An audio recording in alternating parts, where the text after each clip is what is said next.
Galerinha, acho que o principal aqui para tu matar essa charada de uma vez só, cara, é criatividade. Precisa só um pouquinho de criatividade para tu entender o funcionamento do resistor intuitivamente. O resto é tranquilo. Pô, tu lembra, cara, quando eu comecei a falar de resistência elétrica, voltagem e corrente, que nasceu a definição de resistência elétrica, V igual a... que se transforma depois em V igual a R vezes I, que é o jeito gostosinho de usar a fórmula, né? Ela nasceu assim, ó. Resistência elétrica é V sobre I. Eu botei pra ti 3 circuitos elétricos, né? Idiotas, assim. Um tinha a cobrinha, que é o resistor, tem as barrinhas, uma maior, outra menor, que é a bateria, e tinha lá um medidor de corrente elétrica, o amperímetro. Eu podia te dar a voltagem e a resistência que pediu o I, né? Certo? Eu podia dar o I, o R e pedir o V, ou ainda dar o I e o V e pedir o R. Certo? São as 3 possibilidades. Poxa, se sempre fosse só um resistor, acabou, né? V igual a R vezes I, acabou. O problema, meus queridos, é que nem sempre é um resistor só no circuito, podem ser milhares. Então nós vamos ter que aprender uma técnica nessa aula de transformar esses milhares de resistores em apenas um. E aí tu faz V igual a R vezes I. Então tu vê, cara, no final das contas, todo o circuito elétrico que for resolver na tua vida vai terminar num circuito idiota como um daqueles 3 que nós já fizemos. Que é só usar V igual a R vezes I. Então nós temos que aprender a associar resistores. Se tiver mais de um resistor, nós temos que aprender a juntar num só. Primeira parte. Associação de resistores em série. O que é uma associação de resistores em série? É que um vem depois do outro. Ó. Observe que não tem bifurcação. A conexão metálica aqui, ó, ela sai de um e já vai direto para o outro. Se houver uma bifurcação, já não é associação de resistores em série. Se tiver uma bifurcação aqui, ó, e outro resistor aqui, esse já não está em série com aqueles. Então, ó, não pode ter bifurcação. Como é o nome do bichinho que atravessa mesmo o metal ali? O elétron. Pô, cara, se pra cá, se por esse cara passou 1 milhão de elétrons e não tem bifurcação, quantos passarão aqui? E ali? Por isso que a corrente é a... Pô, e tu vê, tu não precisa decorar. Resistor em série, é a mesma. Corrente é a mesma. Série, corrente, não. Pô, já que é uma série de resistores, vocês podem imaginar, caramba, elétrons estão passando pelo fio. Se por aqui passou uma certa quantidade de elétrons, o elétron não pode pular do fio, não quero mais brincar, tchau. Não. Se ele passou por um, vai ter que passar pelo outro e vai ter que passar pelo outro. Passou 3 amperes nesse aqui. E ali? E no total? 3 amperes. Beleza? Esta é a primeira... Eu não te ensinei a fazer conta ainda não. Eu só te mostrei uma característica que tu não pode esquecer sobre a associação em série. A corrente é a mesma. E não precisa ser gênio para entender isso. Só perceber. É só viajar um pouquinho na maionese que tu consegue visualizar isso. Meus queridos, o que eu quero te mostrar é como é que se calcula o resistor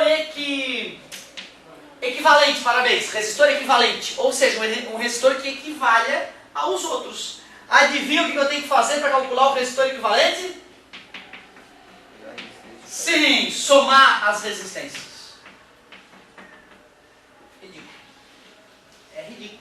Se tiver 30 resistores em série, tu soma os 30, vira um só, faz V igual a R vezes I, acabou. Então a associação em série é ridículo.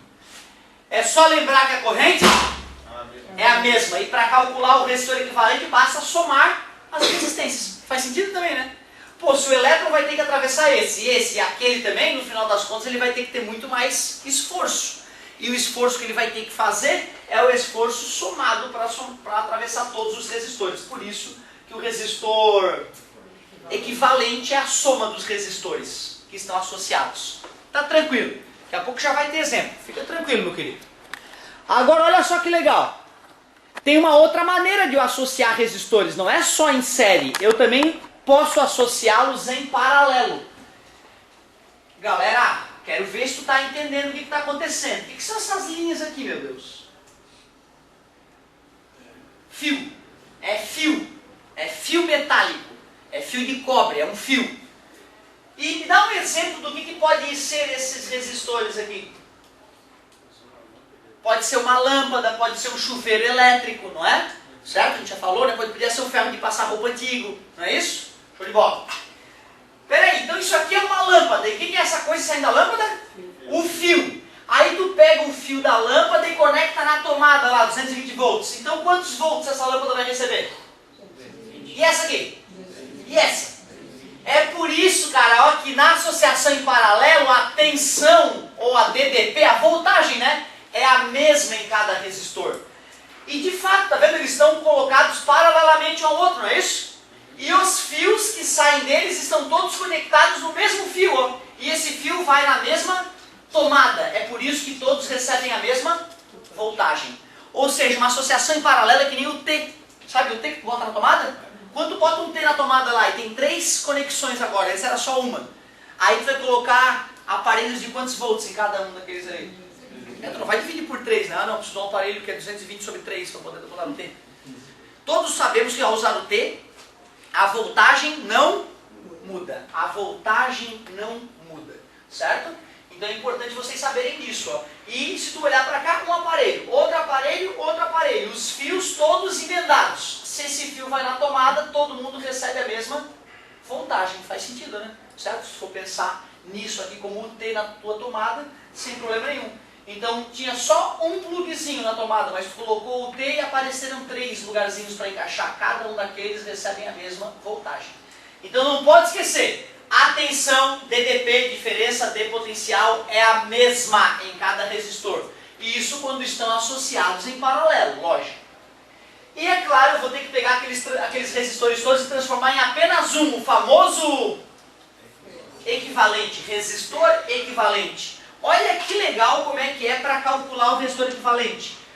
Eu poderia ter deduzido a forma para vocês, tá? Eu não fiz a dedução, mas eu posso fazer já numa próxima ocasião a dedução da forma para vocês. Para tu calcular o resistor equivalente em paralelo é bem mais delicado, tem que saber somar a fração. Olha por quê. Tem que saber que tem que tirar o... dividir pelo... multiplicar pelo...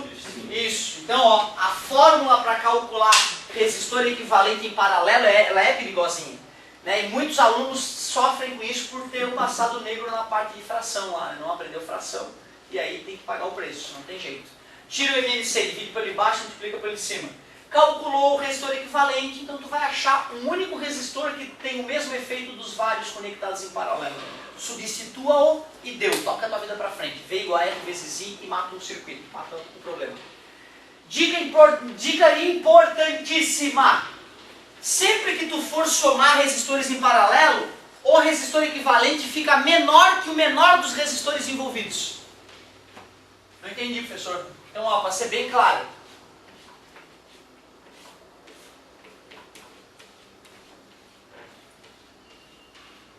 Um bilhão de ohms, 10 ohms e 0,0001 ohm. Vai dar menor que quem isso aí? Menor do que 0,0001. E se não der menor, tu errou. Faça de novo. Tá vendo? A dica do paralelo para tu ver se tu errou é importante, hein? O resistor equivalente, ele fica menor do que o menor dos resistores. Tudo bem? Beleza? Tá? Professor, por que isso é uma mágica? Não, amigo, porque pensa bem. Os elétrons estão querendo atravessar esse sistema aqui. A maioria vai passar por onde? Pelo de baixo, que é o mais fácil, o caminho é mais fácil. Aqui é como se fosse o pedágio para pagar. Ó. Certo? Lá tu paga 1 bilhão de reais, tu paga 10 pila ali, tu quase não paga. Paga menos de 1 centavo. Todo mundo vai vir por aqui. Um ou outro cabeça de bagulho, ou ricão, vai querer ir para lá, porque já não vai ter fila, né? Só eu que vou estar pagando mesmo, não vai ter fila, eu vou por aquela lá. Certo? Então um ou outro maluco passa por lá. Alguns cabeças de bagulho passam por aqui, e a grande maioria passa por lá. Quer dizer que, se eu tivesse só aquele resistor ali, eu teria aquela resistência, concorda comigo? Mas se eu tenho outros caminhos, mesmo que com resistência maior, no final das contas é um caminho a mais. E se eu tenho um caminho a mais, a resistência acaba ficando menor. É como uma duplicação, certo? Então, pô, aqui a estrada é mão única, lá é mão única e tem um trecho que está triplicado. Mesmo que aqui o pedágio seja imenso e imenso, vai liberar um pouco o trânsito. Porque um ou outro vai querer pegar a estrada cara. Concorda comigo? Usando uma analogia do teu dia a dia aí, dá para entender por que a resistência elétrica total fica sempre menor que a menor das resistências. Beleza? Certo? Bom, claro que eu só te mostrei a técnica para calcular o resistor equivalente. Agora eu tenho que fazer um exemplo envolvendo essa situação. Vamos aos exemplos. Vou fazer um exemplo de cada e vou fazer um exemplo de uma associação mista. Adivinha o que é uma associação mista? Claro, né? Tem uma parte em série e uma parte em paralelo. Muito bem.